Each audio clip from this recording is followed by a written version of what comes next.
J'ai entre les mains le nouveau CD de Marillion.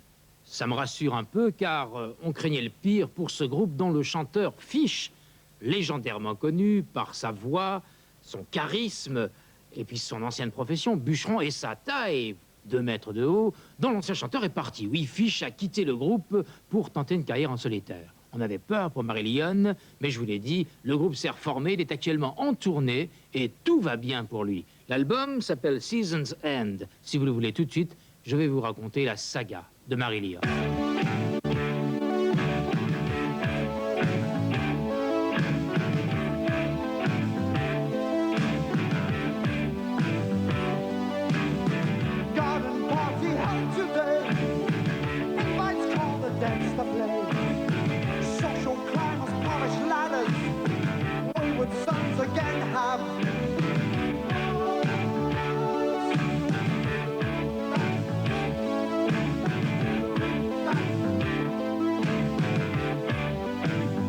Si la formation officielle de Marillion remonte à 1982, ses origines sont en fait un peu plus lointaines. Effectivement, elles remontent à 1979. Basé à Aylesbury, le groupe s'appelle d'abord Silmarillion. Pourquoi? Eh bien tout simplement parce que c'est le titre du roman d'un certain J.R.R. Tolkien. Voilà, vous connaissez l'explication. Mais il faut dire que les débuts du groupe sont assez difficiles, car leur musique s'accommode mal à la marée post-punk environnante et surtout aux fréquents changements de personnel du groupe.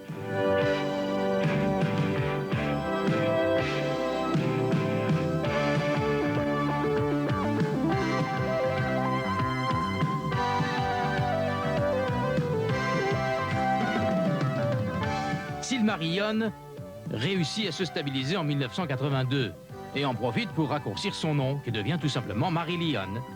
Les 5 musiciens qui composent alors le groupe viennent d'horizons très différents.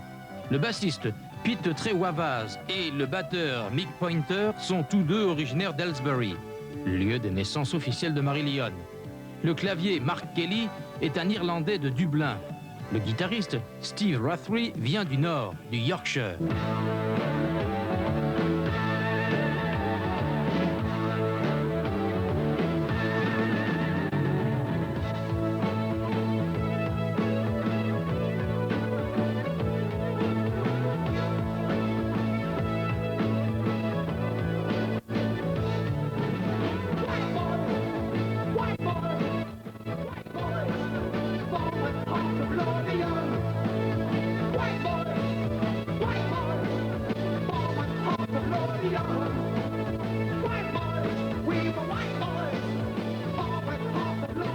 Quant au chanteur, c'est un Écossais. Il s'appelle Derek William Dick et il est surnommé Fish. Il vient de passer 4 ans comme bûcheron. Le tout premier titre interprété par Marillion ainsi formé, c'est The Web, qui deviendra par la suite le nom de leur fan club. Pour l'instant, on parle de concert, mais pas encore d'enregistrement.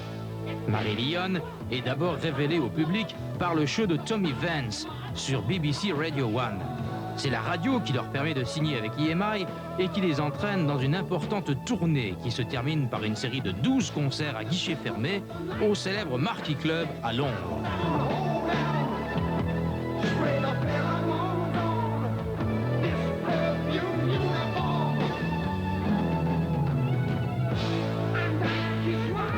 Marillion passe alors en studio et enregistre un premier 45 tours, Market Square Heroes, qui sort le 25 octobre 82. C'est un petit succès. Malgré tout, le groupe réussit ce tour de force de remplir 2 soirs de suite le prestigieux Hammersmith Odeon de Londres.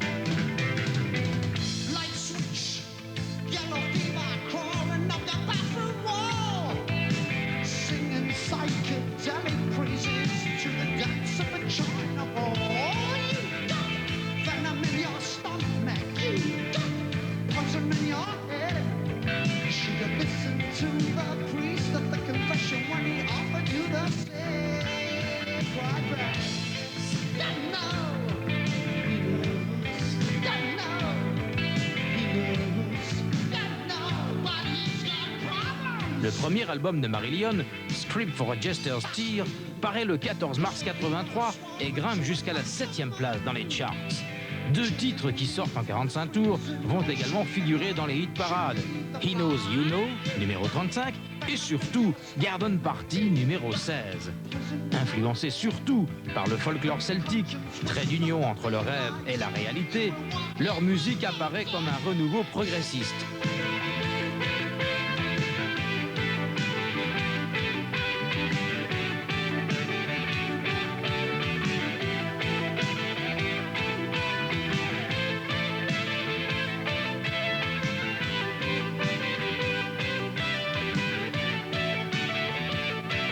La musique de Marillion, c'est une musique qui embrasse une large palette, qui va des grilles les plus tristes aux teintes les plus étincelantes, une musique qui prend toutes les couleurs, un peu à l'image du caméléon, que l'on retrouve d'ailleurs sur la pochette du disque, une pochette qui a été peinte par le célèbre Mark Wilkinson. What we wanted to do in the beginning was to try and bring the covers into line with the lyrics and with the music. So rather than having like a throwaway album sleeve, you had something that was, you know, full attack mode. And that's when we found Mark Wilkinson, who is the artist who does all the sleeves for us.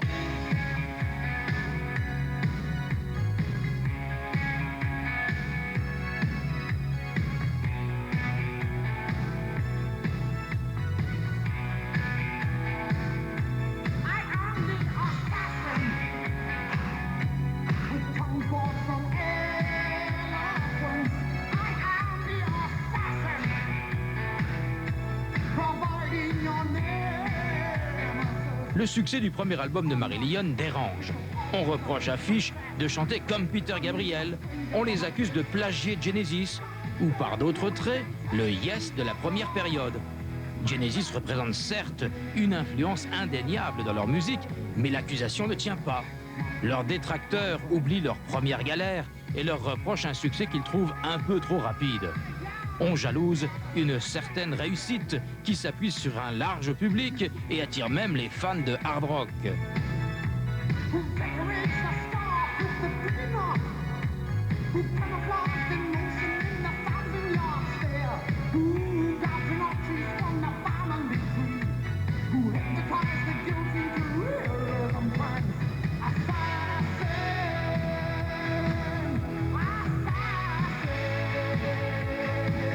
Pour élargir encore son succès, Marillion tourne en Europe continentale et en Amérique du Nord. Le premier batteur, Mick Pointer, s'en va. Il est remplacé par Ian Mosley, un musicien qui avait travaillé avec Gordon Giltrap, Steve Hackett et surtout Daryl Way, l'ancien violoniste de Curved Air. Le 12 mars 1984, Marillion présente son deuxième album, Fugazi. Produit comme le précédent par Nick Tauber, il est illustré par les deux titres Punch and Judy et Assassin. C'est un disque plus sophistiqué, plus complexe que le premier et qui utilise davantage les effets sonores. Huddled in the safety of a pseudo-silk kimono, our morning may rise in the starless shadows of my eyes. The spirit of a misplaced childhood is rising to speak his mind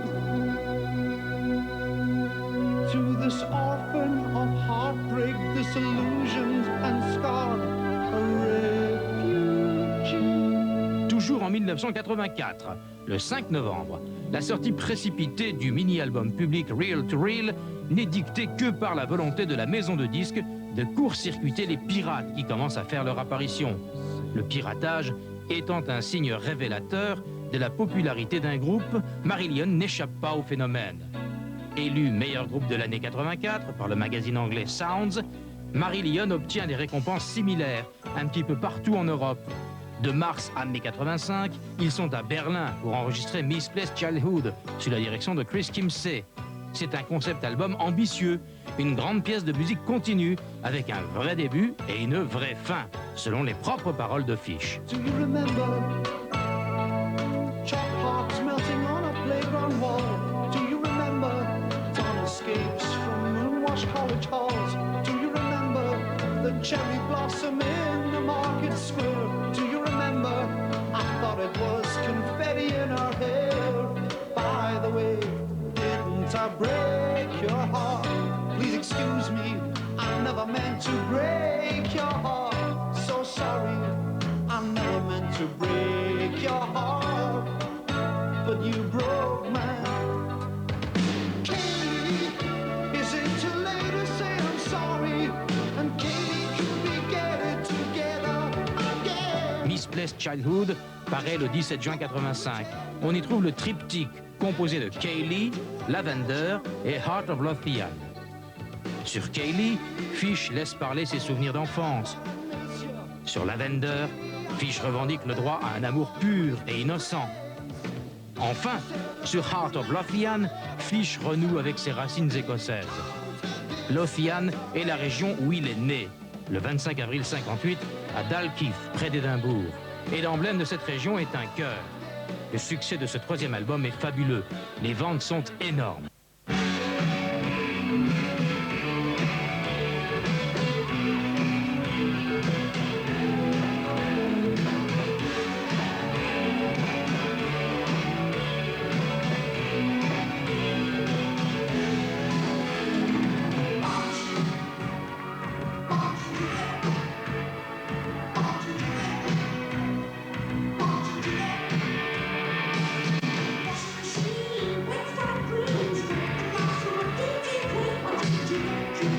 Le 22 juin 1985, c'est-à-dire tout juste 5 jours après la sortie de l'album Misplaced Childhood, Marillion était les invités de RTL à Nieuport pour un Chin Rock spécial.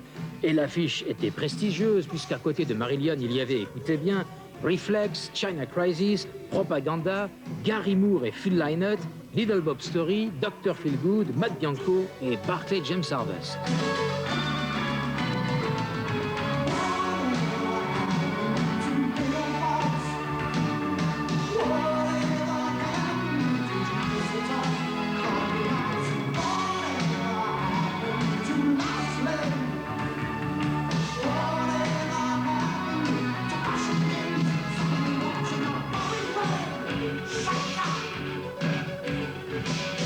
Avant de se succéder sur la scène, plusieurs de ces musiciens, notamment Fish, Phil Lynott, Little Bob Story et un membre de Reflex, avaient participé à un match de football aussi épique qu'amical. Dans un entretien qu'il nous avait accordé à cette occasion, Fish parle de lui et de Marillion. Is it true that you are a woodcutter in the old time? Est-ce que c'est vrai que tu as été bûcheron dans ta vie? Yeah, I was a woodcutter for about 4 years. It was a terrible job, terrible. Why terrible? It was like a factory without a roof on it, you know. It was, the pay was bad, I didn't enjoy the work, and I was asked as like a manager to tell people to do jobs that I wouldn't do. So I walked away. Un certain nombre de personnes disent que votre musique ressemble à celle de Genesis et de Yes. A lot of people say that you a kind of Genesis and Yes. What do you think about? It's rubbish. Phil Collins and Peter Gabriel don't think we sound like the early Genesis. It's an influence. Every band has influences. We happen to have influences, and we happen to be a very individual band. It's something that has died off. The only people that really go on about Genesis nowadays and Yes and Pink Floyd are people that are jealous of the band's success. I mean, the people that come to see us are not Genesis, Yes and Floyd fans. They're people, you know. We have never categorized our music. We've never put walls around it. We've always just said, you know, we're musicians. If you like the music, you like the music. No? La dernière question, the very last question. How tall are you? Combien mesures-tu? 6'4.5". Thank you. I was walking in the park, dreaming of a spot, when I heard the sprinklers whisper, shimmer in the haze of summer lawns. Then I heard the children sing. They were running through the rainbows. They were singing a song for you. Well, it seemed to be a song for you, the one I wanted to write for you, for you, you.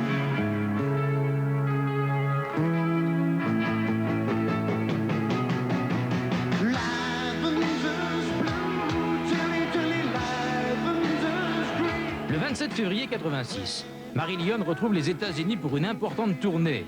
Ils donnent plusieurs concerts en première partie de Rush, d'autres où ils sont seuls, pour remercier leurs admirateurs nord-américains déjà convaincus, mais aussi pour se présenter à ceux qui ne le connaissent pas encore. Ils publient uniquement à destination de ce marché un mini-album intitulé Brief Encounter. On y trouve 2 titres studio, Lady Nina et Freaks, ainsi que 3 titres enregistrés en public, Kaylee, Fugazi et Street for a Jester's Tear.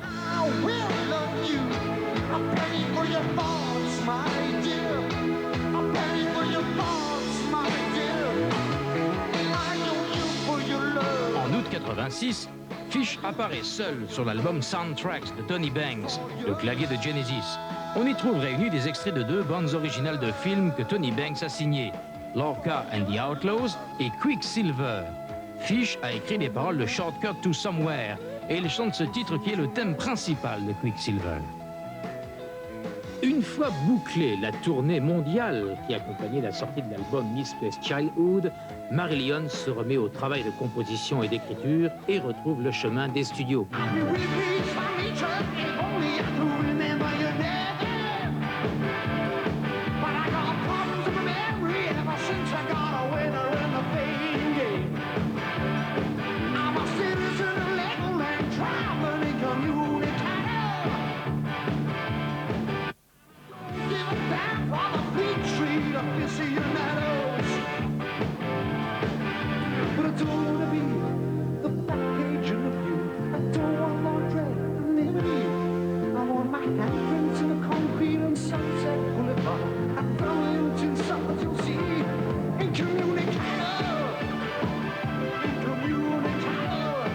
Résultat ne satisfait personne, car il apparaît comme une redite de l'album précédent. Alors, on efface tout, on recommence, et en 3 semaines seulement, on met en boîte ce qui devient Clutching at Straws. Annoncé par le 45 tours Incommunicado, l'album sort le 22 juin 87. Marillion y retrouve la simplicité et l'émotion.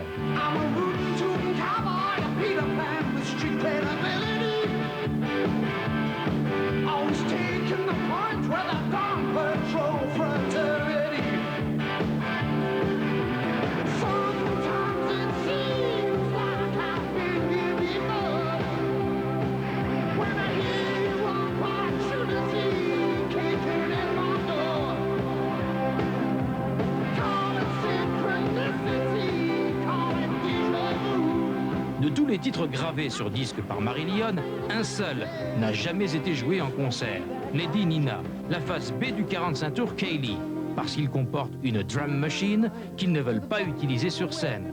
Par contre, ils interprètent en public des chansons qu'ils n'ont jamais enregistrées, des reprises comme le Gin Genie de David Bowie ou le Let's Twist Again de Chubby Checker. Ils n'en font qu'une récréation car, comme le dit Fish, Marillion écrit suffisamment de chansons personnelles pour ne pas avoir à aller taper, sauf pour s'amuser, dans celles des autres. Crying in the corner while the waitress is counting out the time. But when it gets right down to it, there's no use trying to pretend. But when it gets right down to it, there's no one really left to blame. Blame it on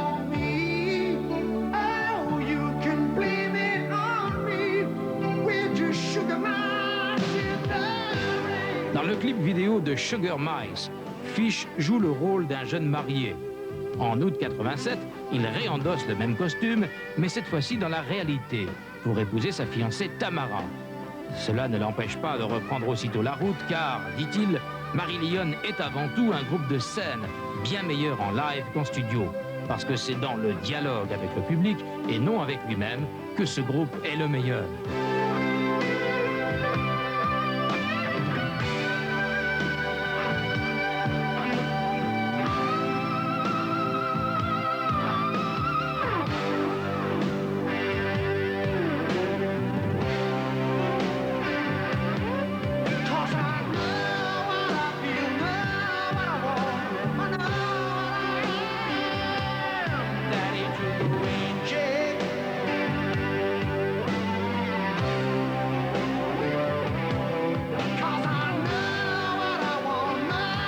4 janvier 88 voit la sortie d'un album de compilation intitulé Besides Themselves. Il réunit 9 titres que Marillion a enregistrés entre 1982 et 1987.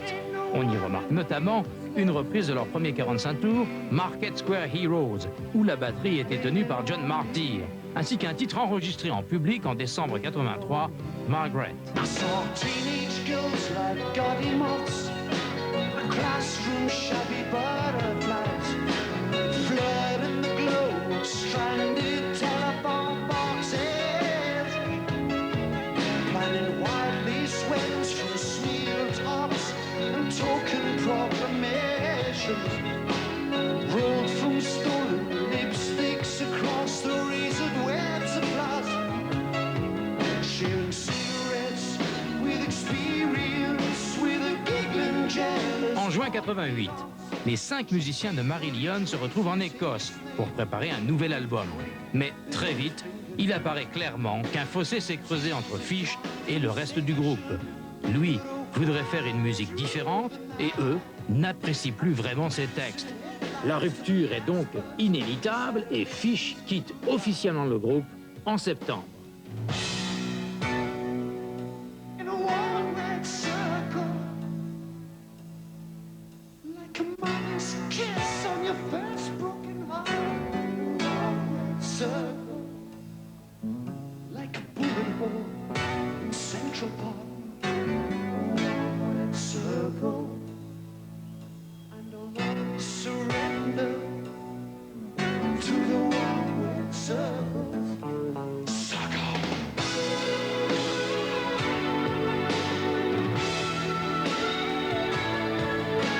Le 28 novembre, le double public The Thieving Magpie offre une dernière image du Marillion première époque. Steve Rothery, Mark Kelly, Pete Trewavas et Ian Mosley continuent de travailler. Pour les textes du nouvel album, ils font appel à John Elmer, un ancien des Pookies.